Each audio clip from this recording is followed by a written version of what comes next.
I'm alone right now, sitting in the dark, and the clock just hit 3 a.m. The world outside's gone quiet, dead quiet, until a sound cuts through it, a phone ringing. I can hear it in my head, a shaky voice breaking through the static, a scream fading into nothing, and someone on the other end, powerless to stop what's coming. These aren't campfire tales I made up to spook you. They're real, ripped straight from the shadows of Reddit, where people spill the calls you can't unhear. Tonight, I'm taking you into 3 911 calls so twisted, so haunting, you'll be double-checking your locks by the time I'm done. Ready to lose some sleep? Let's go.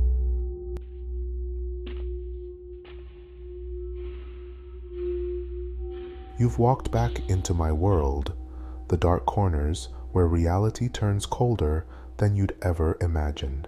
I've been digging lately, scrolling through Reddit late at night, hunting those raw, unfiltered threads where people confess the moments that still keep them up. What did I find? 3 911 calls that don't just stick with you. They sink their claws into your mind and pull you under. First, there's a killer confessing with a voice so calm it chills me to my core. Then, a child's cry drowned in chaos I can't shake. And finally, a voice calling from a place it shouldn't even exist. These aren't ghost stories or cheap thrills I cooked up. They happened to real people, and I'm bringing them to you. So, lock your doors, turn down the lights, and brace yourself, because I'm about to drag us both into the nightmare. I've got a story for you, one I can't shake, even now.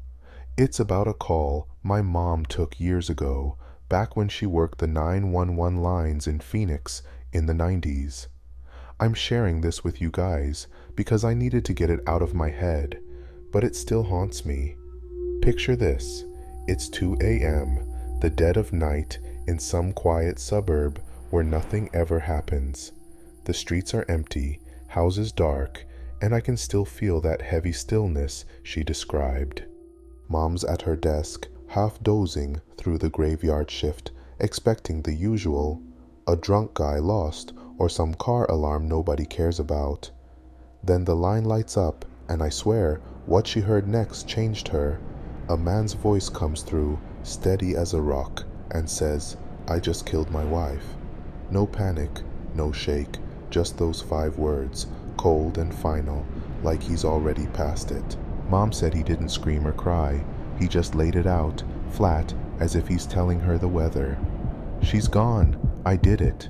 I can hear her heartbeat in my mind, pounding while she's trying to keep cool. She's trained for emergencies, but not this kind of calm. She's asking him, "Where are you? What happened?" Anything to keep him talking, to figure out what's going on. But he's not giving her anything. He just sits there, breathing into the phone, slow, deep, like he's in no rush at all.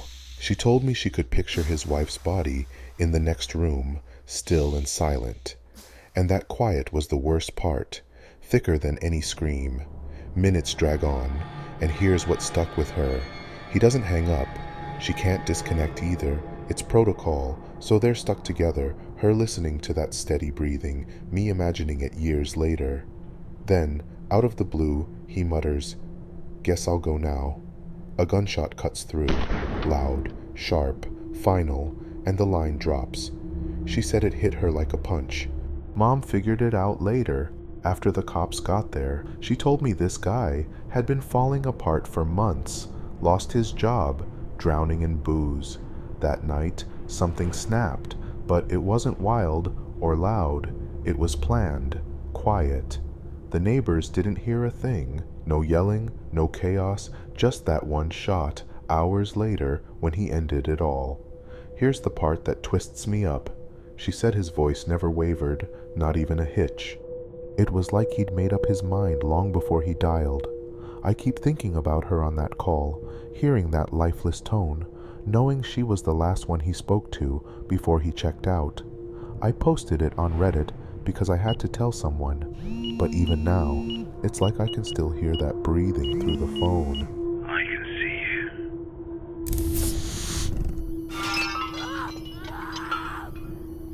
This call happened decades ago when I worked the lines in New York City, back when the tech was so patchy, calls dropped, and traces could lag for ages.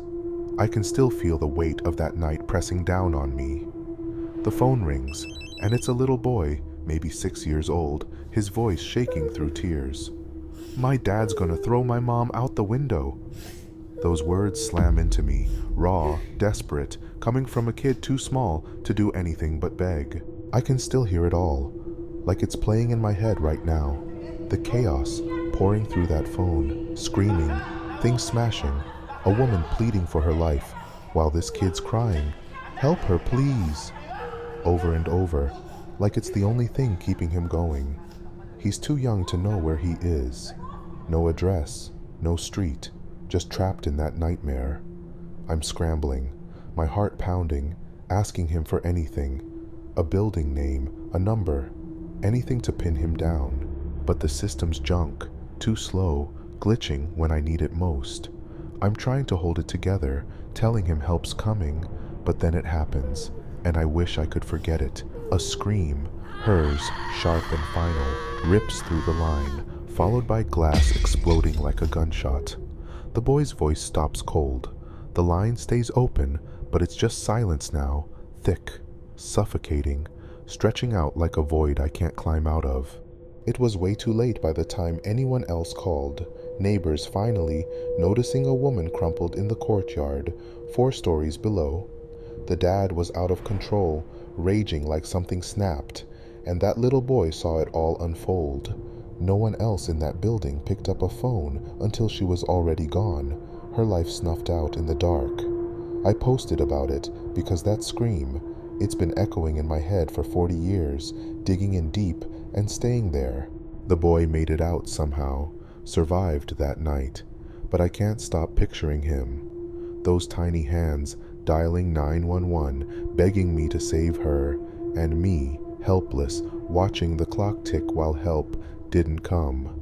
That's what gets me, the kind of terror that doesn't need a monster. It's the knowing I couldn't change it, no matter how hard I tried.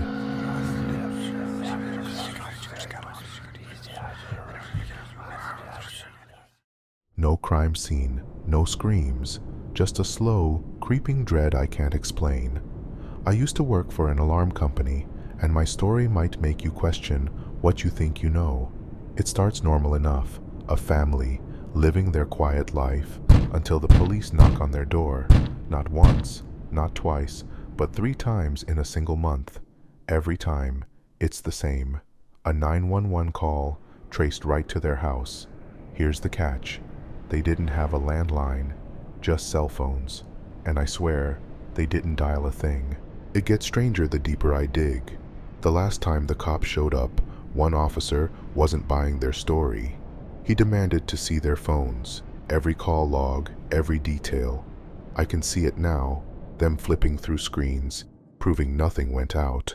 But the police system didn't budge. It logged a landline signal, clear as day, from that address.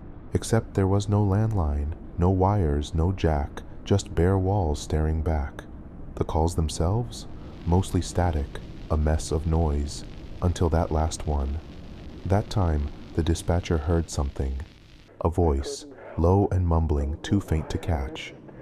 I keep wondering, a prank, a glitch, or something else entirely. This family lived in an old house, the kind that changes hands every few years. Nothing dark on paper, no deaths or tragedies I could find. But the user swore something wasn't right. Neighbors talked, lights flickering when no one was home, footsteps tapping in the dark. The cops eventually shrugged it off, blamed the system, but I can feel why the family didn't stay. They packed up and left fast. Here's what twists my mind. I checked later. Landlines can't call without a connection. No power, no signal, no way. So what was dialing 911 from a deadline? I tell myself it's nothing, but then I think, maybe some things don't need a phone to reach out. Maybe they just do. 3 calls, 3 nights that tore through reality and left me staring at the dark. A killer's goodbye, so cold I can still feel the ice in his voice. A child's plea, lost in a chaos I couldn't stop. And a whisper from nowhere, tugging at questions I don't want to answer. These aren't just stories I found. They're real, pulled from Reddit's raw confessions, where people spill what they can't bury, what ties them together. That moment the line picks up, and I realize there's no escape from what's coming. If these hit you like they hit me, smash that like button, subscribe, and drop a comment. Thanks for watching.